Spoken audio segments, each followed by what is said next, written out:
Bonjour et bienvenue dans cette vidéo. Alors je suis dans le livre des psaumes, dans le psaume 119. Alors j'appelle souvent ce psaume parce que c'est le plus long de tous les psaumes de la Bible et certainement un des plus longs chapitres de la Bible. J'appelle ça de Dieu et c'est le psaume des amoureux.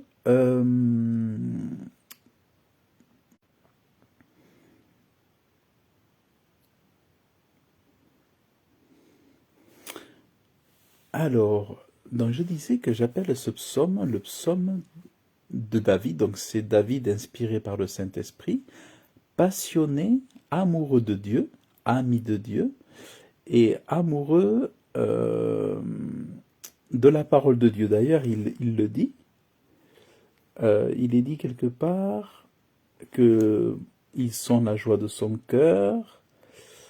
J'ai incliné mon cœur à les pratiquer.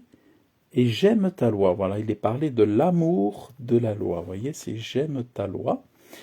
Et en fait, ici, ce que les chrétiens souvent ont été formatés à croire que les 10 commandements avaient été annulés par Jésus-Christ lorsqu'il est venu et que les 10 commandements c'était autrefois.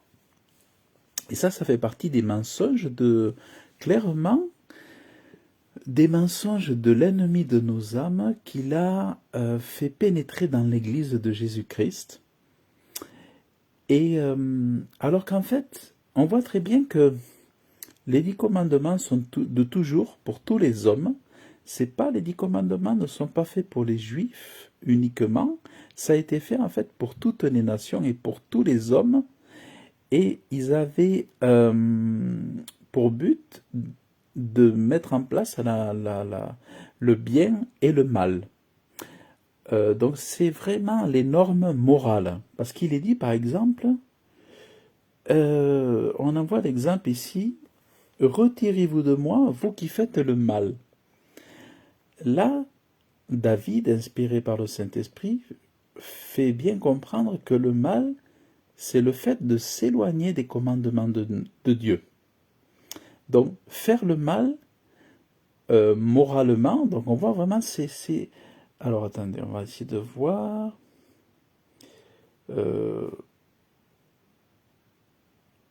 Voilà. Tu as rejeté tous ceux qui s'égarent de tes statuts, car leur tromperie n'est que mensonge. Donc on voit aussi que la notion de mensonge, elle vient dès qu'on s'égare des 10 commandements de Dieu, parce qu'en fait, Dieu nous enseigne dans les commandements à ne pas mentir. Et comme disait Jésus dans la loi, la loi et les prophètes est réunie dans le fait d'aimer Dieu et son prochain. Et en fait, quand on aime véritablement, on ne fait pas de mal à son prochain, donc on ne va pas le mentir, on va pas on va pas le trahir, on va pas faire des mauvais témoignages. Donc c'est important de comprendre que les hommes, toujours, chaque jour, ont besoin de lois morales. Et ce qui sous-tend la loi morale, en fait, ce sont les lois de Dieu. Les 10 commandements de Dieu sont à la base, les fondements, les écritures des lois morales pour tous les hommes. C'est les lois morales et les lois éthiques que nul ne peut supprimer parce que Dieu ne l'a pas supprimé. Nul ne peut abolir les commandements de Dieu puisque Dieu lui-même ne les a jamais abolis.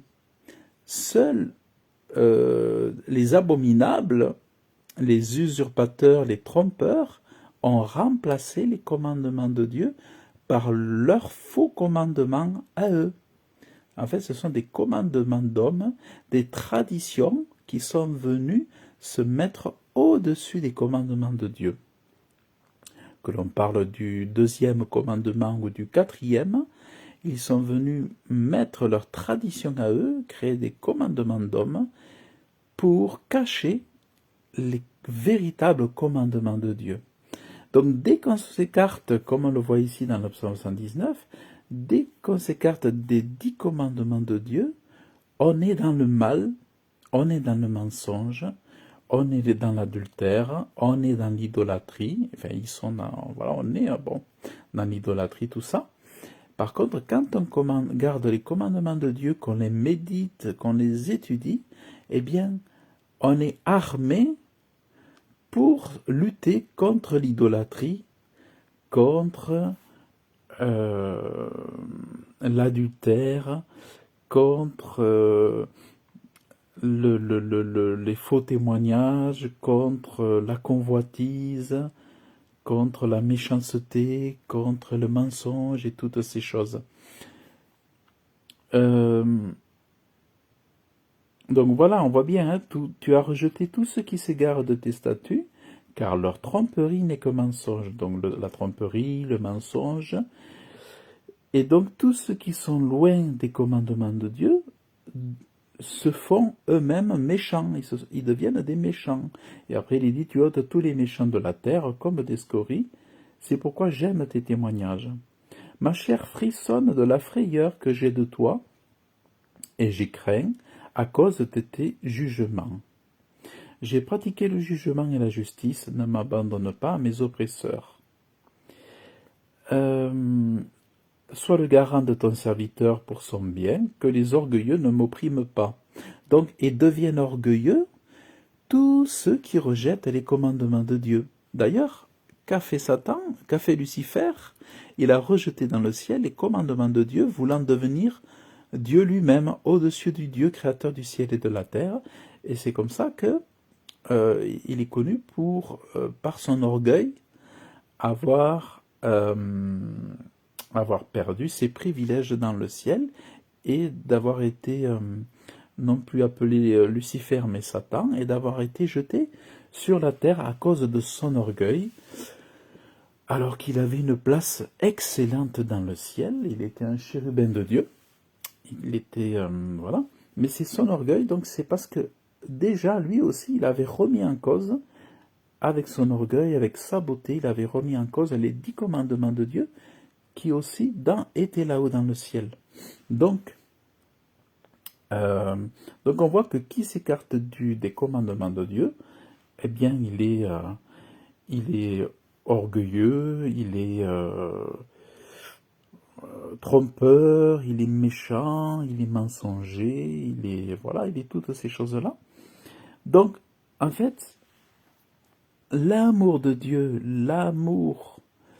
de Dieu ne consiste pas à dire, comme le disent les apôtres, les épîtres, comme on le lit dans les épîtres, ne consiste pas à dire « je t'aime » avec les lèvres, mais ça doit se manifester par une vie avec des actes qui soient conformes à la foi qu'on confesse de la bouche.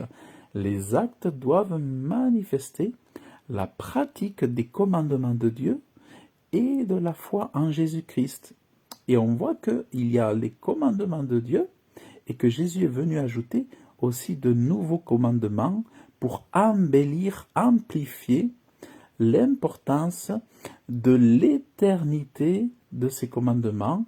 Et Jésus est venu les accomplir et nous montrer comment les accomplir aussi dans la perfection, par son esprit, par sa vie qu'il nous a donnée, parce qu'il a pris nos péchés, il a pris la malédiction à la croix, il est mort ressuscité pour nous justifier.